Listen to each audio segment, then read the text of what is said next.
everybody, and welcome to episode 29 of All About African Violets.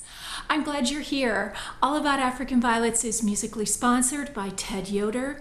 You can hear his wonderful music on his website at tedyoder.com. It is also available from iTunes. How are you guys? What a great week it's been. I've been so busy though. Wow, it's just one thing after another. But lots going on, and we'll come on into the sunroom and sit down and relax for a while. I wanted to thank you all for the great comments and the great questions about First Class 2. I'm really glad that so many of you enjoyed hearing about the program and that you have questions about it. And I have two in particular that I wanted to, I'm gonna read them to you. If you may not have seen them if you weren't on the website. Lori left a question and she said, I'm wondering about Lollipop Kid, that's a plant, and the pictures in First Class 2 representing it. Lollipop Kid seems to be prone to sporting. A picture on the top of a Violet Voice forum, that's an online group, shows 3 variations from the same leaf started by another African violet grower, and then she left a link to the photo. And says, mine seems quite different from the picture as well, although it's only been open a couple of days and may change as it more fully opens. When I did a Google search, I came up with one exhibited in a show that's closer. Seems like it said exhibited by Pat Hancock. Curious if you think the pictures match the description next time you have First Class 2 open. Perhaps you might dissect the description on this one, point how or if it does in fact match. And then Danelle left a message and said, I have a similar question to Lori's. You often talk about checking to see if plants bloom true. There seems to be so many variables to a plant's culture, so how do you determine trueness? Even reading a description could leave a lot of room for interpretation, couldn't it? As a judge, how do you determine how close a variety is to the hybridizer's original ideal? You guys, these are excellent questions, and that you bring up a very, very good point. And this is why I tried to be very, very clear last week that although the photos in First Class 2 are wonderful, and believe me, I have spent many hours just perusing the photos, particularly when Joe updates them, because you see something, you think, wow, I might like to grow that, or something catches your eye in that way. But when you're in a show situation, and for me as a judge, we must go by the description that is in the AVML, the African Violet Master List. Used to be called the Master Variety List. And what's there is, if the plant is registered, that would be its registered description. Or if the plant is not registered, it is the description that the hybridizer has provided to the AVSA to have it listed in the AVML. Not every hybridizer registers their plants. That's an individual decision. So whatever is there on the page is what we have to go by. When people are hybridizing violets, they are supposed to, and I think everybody does, they grow them out for 3 generations. That means the first one you get, you think, wow, this could be great. There's something new, there's something different about it. It's really wonderful. And so you grow that plant, and then you take leaves of it and you grow it on for another generation. Hopefully it comes true to the initial blossom that you had that you wanted. And then you grow that one out and take more leaves again, propagate again, and you go through 3 generations in that way. And that's done in the hope that the plant remains stable and that it will always bloom true to its original description. That's what I mean when I say it blooms true. So I went out online and I grabbed the, I think we're in tips and treasures already, you guys. We go right straight forward. This is the photo that I printed this off on my printer. This is the photo that Lori was talking about. So you see up here, here's Lollipop Kid, and these are also supposedly Lollipop Kid. These 3 plantlets all came from the same leaf. So what do you do? Good question, Let me read you. I ran it in First Class 2, and I got the actual description of Lollipop Kid. And where is it? Got it here. Okay, It is a semi-miniature, and it is registered, and the hybridizer is S. Serrano, and the description of the blossom and the foliage is a semi-double light orchid pansy, dark red orchid frilled edge, medium green ovate quilted red back. So let's look at our photo here. Now this is a semi-double. I can see that it on the let's look up here. All right, all of these appear to me to be a semi-double. So far so good. But a light orchid pansy, this is a light orchid pansy. This has got light orchid, but this is not a pansy blossom. I'm looking in the wrong spot. I'm sorry, you guys. I'm trying to look at what I'm showing you at the same time. And this is not light orchid, and it is not a pansy. So if I were, the foliage, it looks pretty good to me. It looks medium green. It looks ovate, and it does look quilted to me. There's some little quilting bumps on some of the leaves. However, it's not, I can't tell if it has a red back because it's a photograph. And if I was judging this in a show, I would not be able to touch the plant. I could tilt my head under and look and see if it's a red back. But from that description, now first was light orchid, semi-double light orchid pansy. The next thing it says is a dark red orchid frilled edge. So I can see here that these blossoms have that dark orchid, kind of orchidy red frilled edge. So there is an edge, and it does look frilled to me. So if I were to see this plant in a show, I would think that yes, this plant is blooming true. If I were to see these plants as Lollipop Kid in a show, particularly if they came from two different hybridizers, and perhaps all three of these plants were in a class together, because they would be if they were all entered in the same show and entered as Lollipop Kid, they would all end up in the same class. Then the judges, we would see, all right, these three all say Lollipop Kid, but they don't look anything alike.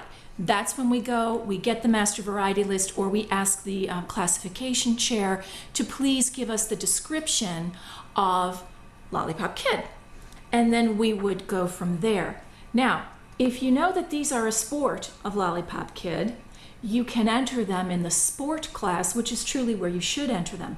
Because if you enter these two in the regular class for Lollipop Kid, because they are not blooming true to the description that is in the the AVML, because they're not blooming true, they would immediately be knocked down to a red ribbon, but then continue to be judged on their merits accordingly.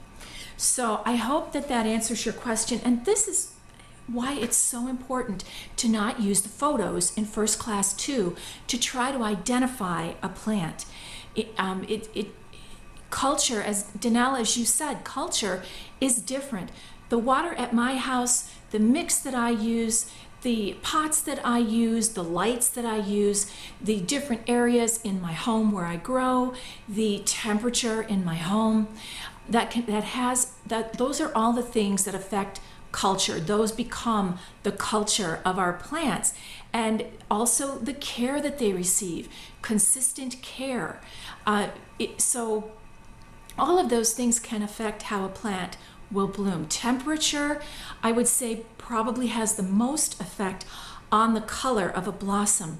Oftentimes, if a plant is grown much cooler, in a much cooler temp, the colors may be more vivid or darker. And for variegated plants, if they are grown often in a cooler climate or cooler atmosphere, the variegation can sometimes be much heavier, much stronger. So there is a little bit of leeway for interpretation there, because if a plant is variegated, well, is it really variegated or not so much, or, but we have to judge what we see at the time we see it, and we have to use the description that is in first class, in the master variety. I keep calling it that because, guys, when I first started growing, it was called the master variety list. And now they call it the AVML, the African Violet Master List. So forgive me, but those descriptions are transferred to first class too. Anyway, I hope that answers your question on that. So let's continue with tips and treasures. I've got some joy that came in the mail, as you know, last week. The new edition of African Violet magazine arrived. And I do want to point out, this is the January-February 2013. How can it be 2013, you guys? It's crazy. The plant on the cover is a George MacDonald plant. It's a semi-miniature, and it is Max Strawberry Sundae, exhibited by Debbie McGinnis and hybridized by George MacDonald. And this is, of course, one of Winston Goretzky's beautiful photos. So in here, there are, of course, wonderful articles. There are a couple, though, I really want to draw your attention to this time. One of them, no photos on this one, but it's called Designing an African Violet Room by Neil Lipson. And I mean, it's just kind of fun to read, you know, to think about, ooh, I might have my own violet room. I mean, I have a sunroom that's full of plants, so I'm very lucky in that respect. But what would it be like if you had just a room that was your plant room? That's all there was. You didn't have to share it with anyone or anything else. That'd be so cool. So it's kind of a nice little thing to read and dream about. And then there is an article, a very good, and actually there is more than one article in this edition about impatiens necrotic spot virus, INSV, which we've talked about a few months ago when Joyce and Kent were here in November. They sat down with me here in the sunroom and we talked a little bit more about INSV. And Pat Hancock had some of this in her collection, and this article is entitled Where Did It Come From? How Did I Get It? By Pat Hancock. And she has documented very well with photos of everything that was going on with her and the steps that she took and the things that she can find, you know, the tests and things that can be done. So there is information here. There is another one, I think it's by Ron Nadeau, and it's a little more in the front of the magazine. Those are two that I think you may wish to really take a look at. And then there is a column this month. It's Laurel Goretzky's column. That's Winston Goretzky's wife. She writes the Small Talk column. And this month she says, if I gave a title to my columns, this one would be called, Oh, the Mistakes That I Have Made. And she says, although that sort of sounds like a Dr. Seuss book, I promise there will be no clever rhyming involved in this column. And then she goes on to talk about mistakes that she's made. She is an experienced grower. She grows beautiful small plants. That's why she writes the Small Talk column. And this, I think it's really important that particularly beginners know that even experienced growers, I've said this before, even experienced growers can make a mistake or something happens, and I think it's really good to read about that and know and learn from that. So I really recommend Laurel's column this month, and of course everything else that's in the magazine is awesome. So I hope you'll enjoy it. And I wanted to share with you before we go too much further into tips and treasures that I did a little bit of repotting, and you guys, and in preparation for the pre-show schedule, which starts today. It's Saturday morning when I'm recording this, and I did some of that last night, my exciting Friday night in the basement with my plants. So we'll go right now, and you can see what's going on with those, and things are going to look a little different also when we get to the stands. I do want to apologize up front. I must have been very, very tired last night. I had a very difficult time keeping the plants in the frame where you could see them well. But the information I thought was important to share with you, so I hope you'll forgive me. So hang on, and I'll be right back.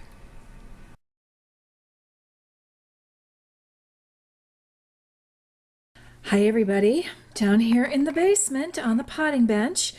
And what you're seeing are what I think are going to be my show hopefuls for the Illinois State African Violet Society show in April of this year. And I will be right back. I'm going to show you how I'm going to repot a few of these. Okay, hold on. Okay, we're back at the potting bench and I've got a couple of plants here. This is Reflections of Spring. It was repotted, potted into this pot in September, on September 30th. And this is when I was hoping it was going to bloom, but it's just trying to start. But I'm going to take these off because when we repot like this, we want the energy of the plant to go into settling into the new pot and into growing more foliage before we let them come into bloom. And I'm looking for my tweezers. Hang on, sorry. As I run out of the frame, here I'm back. And because sometimes these were large enough that I could just pull them, but there's another one here, if you can see it, and it's just small enough that I don't want to stick my hand in there and pick it up. Now, this is looking a little, it needs a drink, which is why it's a little bit droopy. That's okay when you're repotting like this because you don't run the risk of having as many broken leaves, because they're not turgid, they're just sort of relaxed here in the pot. But as you can see, the symmetry is really, it's not great, but it's not bad. It's really not bad. So there are a couple leaves that probably should come off. This one, and this one. That takes us back to the triangle shape. Remember we talked in the past about violets growing in triangles. So here's one, here's one, here's one. And this, again, this comes with practice. And the more you work with your plants, the easier it will be for you to see the triangle and see the shape. Now, the reason that I'm going to take these other leaves off is that they really are what are called immature leaves. Do you see how much lighter in color? For example, this one is lighter, this one is much lighter. They've served their purpose when the plant was young and we don't need them anymore. So, 1, 2, buckle my shoe. Okay, there we go. So now we've got a nice little triangle, and that one will be ready to pot up. Now, I want to kind of show you this a couple of times. This is a semi, I believe it's a semi. It's called Vaughn's Little Lady. Symmetry is not great, and you can see that there are some very small immature leaves that were here from when the plant was a baby, and it's also trying to bloom.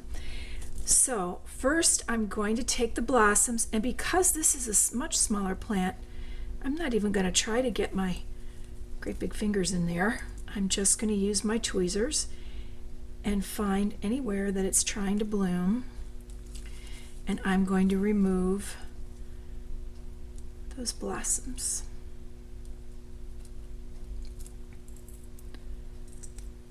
Excuse me.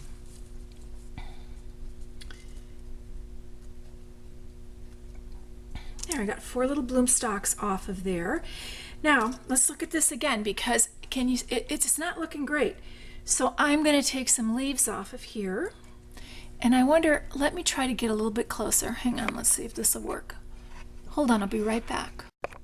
Okay, I think that's a little bit better. And you can really see that there are leaves that they're not useful anymore. So, and the variegation hadn't quite really come in on these yet, whereas it's looking pretty good on most of the rest. So I'm going to take those, and once I do that, do you see that we are once again left with a great little triangle? So there's a second one. Now I want to do a trailer because I know that some of you have questions about trailers. This is Sushi. It was, oh sorry, I'm out of the light. This is Sushi. It was potted in September, and I took some leaves off of it, and it's trying to bloom again. One of the things, I'm going to take this blossom stalk off. With a trailer, one of the things that you want to have is you want all the leaves to be about the same size. You want to shoot for that. So some of these older leaves that are much larger, they're not going to be very helpful as we move forward. So I'm going to remove them now. And we've got plenty of crowns here trying to grow. And there's, now that I moved that in so you could see better, I kind of lost my little mark, so I'm looking for it so that I keep this in the frame for you. And I think that's pretty close. Now things are looking pretty close. You can see under here that there are, if you can see there are blossom stalks in here, and I am going to remove them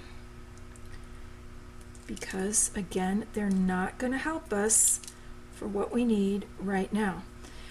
Because we start the this is Friday night. It's my exciting Friday night this week. I'm in the basement working on the plants, and I think that everybody else in here is going to look okay enough to keep moving forward. So now this looks like a much different plant than it did before. I'm sorry, I just got out of the frame again, guys. I'm not very well focused. I apologize. And I'm going to show you one more trailer because that's, if I'm not mistaken, Sushi is a standard trailer. And this is Rob's Wagga Wagga. And I think it's really beautiful. It's a semi-miniature and it's looking a little kind of droopy as well. And so let's get these blossoms off of here. And I know some of you are going, why are you doing that? I'll just repeat it. Now is the time at the beginning of the pre-show schedule that I want to have these ready. I want them to bloom. I want them to bloom when I want them to bloom, not when they want to bloom.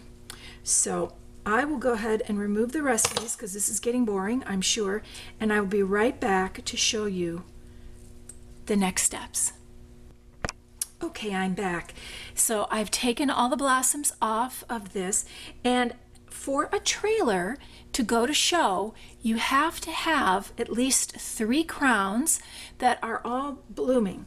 So right now we've got one over here. This is a crown. Remember, we've talked about crowns. This is a multiple crowned plant. Let me use this. There's a crown here. This is the main crown in the center. And then over here, there is another crown that's trying to grow up from here. I'm going to give this plant a hand. And I'm going to, in this very center crown where there's another little blossom stalk, there we go, I'm just going to pinch out that little center. Can you see it? I'll put it. Those were the leaves that were in the center of the crown. That will help that crown split so that we'll get more crowns in the plant. So, all right, so we've cleaned off all the blossoms. Everything is looking good, and I'll be right back with the next step. Hi guys, I'm back. I know this is a little choppy back and forth, but I'm trying to save you guys some not having to watch all the boring parts. This is Rob's Wagga Wagga, and same thing.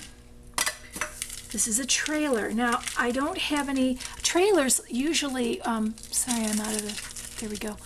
Trailers like to be in a pan pot, which is even more shallow than the average pot that you would use. Let me get all that out of there. There we go. Let me throw that away. So, for example, this is a pan pot that for a standard. Actually, this is a 5-inch one. It's kind of large. I wish I had a 4-inch one, but I don't. This is a 4-inch regular pot. Do you see? I'm trying to get so you can see that a pan pot is more shallow than even an azalea pot. And then if you look at like a standard 4-inch pot, you can see, again, this is against the 4-inch pot. The white one over here, that's the squatty pot, also called an azalea pot. And so a pan pot would be narrower, shallower, I should say, even more so. But I don't have one that will go well for a semi-miniature. So what I'm going to use, this is a 3-inch pot, and it's an older variety of pot that I don't think they make anymore. My other 3-inch pots are these, and as you can see, they are much deeper again. So I'm going to use this for this semi, and we're going to see how it goes. So as always, I've got a wick. Put it right in there. And I am going to make this even shallower with the coarse perlite. So I'm just going to put that in there.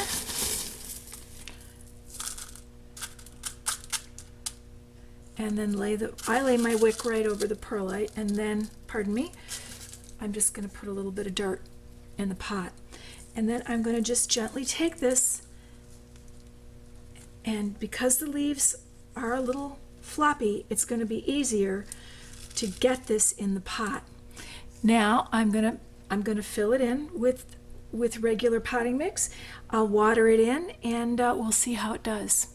So I hope that this has been interesting for you. I know you guys asked to see this process, and I will be right back.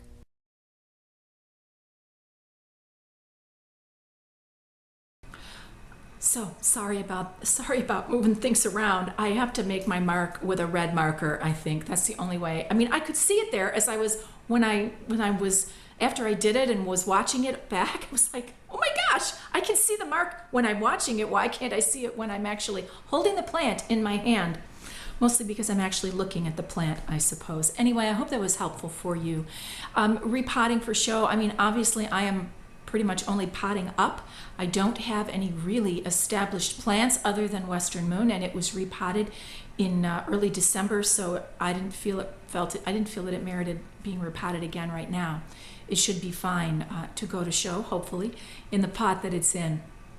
Anyway, I do have a couple more tips and treasures I want to share with you. Amy Cash Allison is a commercial grower. She's here in the Chicagoland area, and she just wrote a really great blog post on her website about wicking and the method that she uses. And I know that there's been a lot of interest in that, and so I thought you'd like to see that from her blog, and so I will link to that in the show notes for you. And also, I have purchased plants from Amy, and they've been phenomenal. So I don't think she ships at this time of year. It is winter in Chicagoland, although it was 50 degrees yesterday, so go figure. I can't. It's in the middle of January and it's 50 degrees. But I know that I'm pretty sure she'll be shipping in the spring, and you can check out her list and the things that she has. Maybe see something that might want to come and live with you in your collection at your house. So I think that's everything for tips and treasures. So it's time to take a look at what's on the stands. I'll see you on the other side.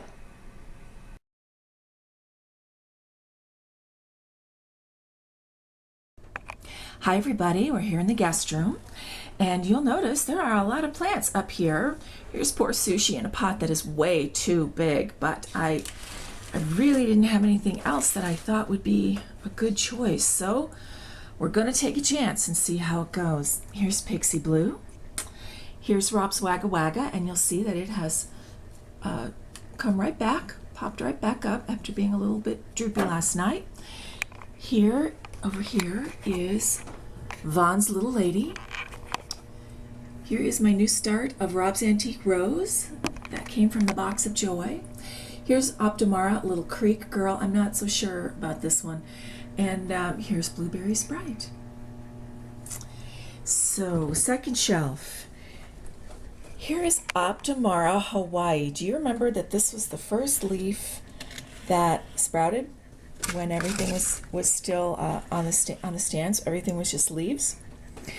This is Santee Sioux. This is Reflections of Spring, and you'll notice that it has also perked right back up. Looks great. This is Optimara Ontario, already looking great. This is Optimara Michigan. This is Fisherman's Paradise. And this is Smooch Me. Next shelf. Here's Western Moon. This is Roulette, which looks to have a couple of extra leaves to me. I think I need to take a couple of these off, probably those two. And here is Fresh Air. So I probably won't tell you every plant going forward unless I move things around, but at least you have a good idea now. And let's go down to the basement.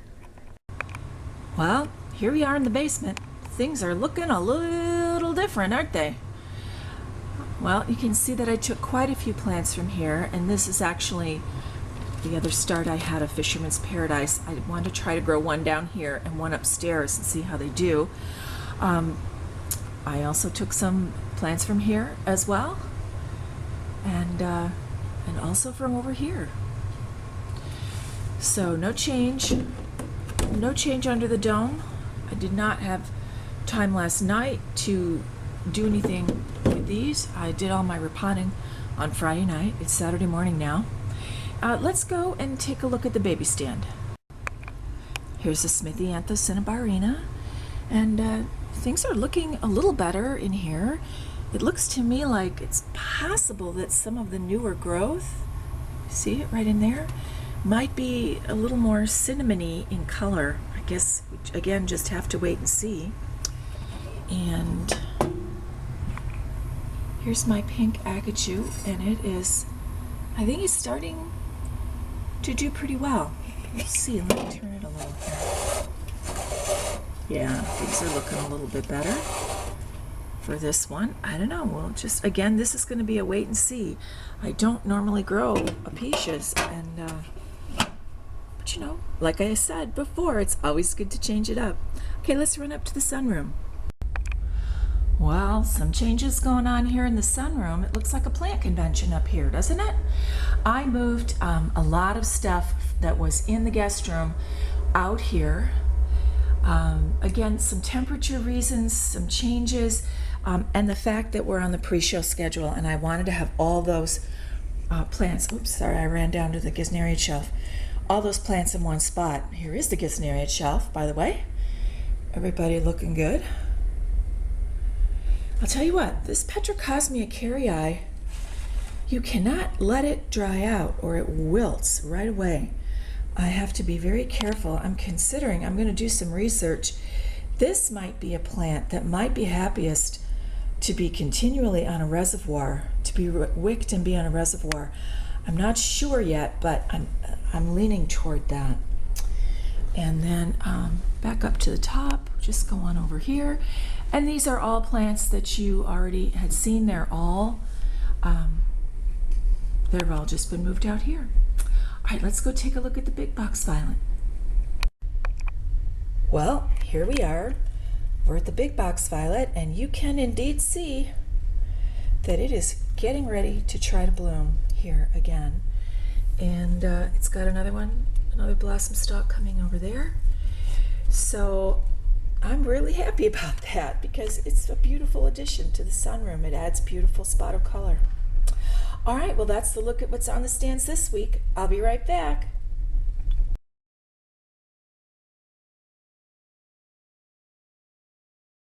So everything is shifted around. I think I talked about this a little bit on the footage that you saw. I moved some things. The basement is warmer, I think, generally speaking, than some other areas of the house at this time of year, but I just don't have the air circulation down there that is optimum for growing, you know, a lot of plants that are really trying to grow. So my guest room is really the stand where I feel that I have the most control over the amount of light that the plants get, and also it's more in the interior of my home, and it's up where the stand is in my guest room is up against an interior wall. So I feel like that room never really gets below 65, and so I think that we're going to be okay. I checked it last night and it was at 68, even though yesterday was a warmer day. So I will be monitoring the temperature in there, and if I need to, I will adjust the thermostat accordingly. But in the sunroom, you saw, and you can see behind me, there's the Gesneriad shelf right behind me, and up above me, up there are all those plants, all the baby plantlets that I moved back up out of the basement. I initially put them in the guest room, and now they're here in the sunroom. And so things are looking different. Things are moving forward. And I think, it was kind of wild to take, I really wanted that Reflections of Spring to bloom before I took those buds off. But from what I can tell, it was just beginning to open. It looks to me as though it's blooming true. So I'm gonna cross my fingers, and we'll go from there. Well, I have some things. You know what? It's time to get the bail money ready, and I'm so excited because there's stuff to tell you this week. This is great, and I'll tell you this now for every week, probably forever. The most important thing, I will save the best for last. I've got my copy of Growing to Show, my old copy of Growing to Show, and I wanted to just. We're on the pre-show schedule. I'm on the pre-show schedule now for the Illinois African Violet Society's annual show. It's going to be called Violets on the Wing, I think, or Violets Take Wing, and that will be the first weekend in April. So we are 12 weeks out. At the time I'm filming is Saturday morning, and so we are 12 weeks out now from show. So I'm going to share this. This happens. It's not every week that I will share this with you because this is Pauline Bartholomew's pre-show schedule.